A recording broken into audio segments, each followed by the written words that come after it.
Dans le cadre de la vente de notre propriété à un promoteur, ce dernier, en sa qualité de futur acquéreur, a-t-il le droit de procéder au bornage de nos parcelles sur lesquelles est édifiée notre maison, sachant que ce terrain a déjà fait l'objet d'un bornage antérieurement, qui me semble, dit-elle, à valeur définitive.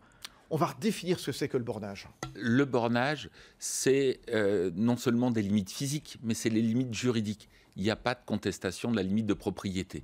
Et ça va être d'autant plus important s'il y a des constructions à réaliser. C'est ça, on fixe les limites de 2 terrains contigus. Terrain privatif. Terrain privatif, ouais. Ça peut être un bornage aussi avec le domaine public, mais il ne s'agit pas d'aller construire chez le voisin. Ouais. Notamment s'il y a un immeuble et que vous construisez chez le voisin, non. On pourra vous demander de déconstruire une partie de votre maison. Donc c'est préférable de faire un bornage au préalable. On convoque les voisins pour figer la limite. S'il y a des bornes qui sont déjà en place, le géomètre va ressortir les documents, mais on s'assure qu'il n'y ait pas de contestation. Puis s'il y a une contestation à l'amiable, ça ira peut-être en justice pour qu'il y ait un bornage judiciaire de réaliser. C'est ça. Le bornage, il permet d'éviter tous les conflits donc de limites de propriété pour construire des abris de jardin, une piscine, je ne sais quoi, etc. On met des poteaux. On met des bornes physiques ou une marque physique qui matérialise la limite de propriété. Ce que vous nous dites, ça peut être fait à l'amiable, très bien. On peut aller aussi devant le tribunal d'instance, très bien. Mais quel que soit le recours, quel que soit le mode opéré à l'amiable ou justice, il est définitif ce bornage ?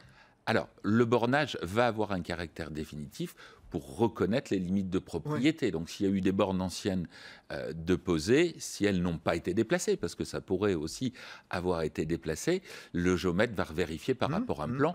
Et c'est toujours mieux, avant une opération de construction, de s'assurer que les voisins sont bien d'accord sur la limite, et en tout cas qu'il n'y a pas de contestation. Donc, le promoteur, futur acquéreur, est-ce qu'il a le droit de procéder au bornage des parcelles ?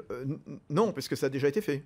Ça a déjà été fait, mais il va préférer s'assurer que les voisins sont bien d'accord sur les limites telles qu'elles sont posées, qu'il n'y a pas de contestation, parce que le but de construire quelque chose, c'est qu'il n'y ait pas de contestation, et que ses propres acquéreurs d'appartements ou de maisons ne se voient pas impactés derrière. Donc il sera souhaitable, et c'est d'ailleurs une condition qui est régulièrement prévue par les promoteurs.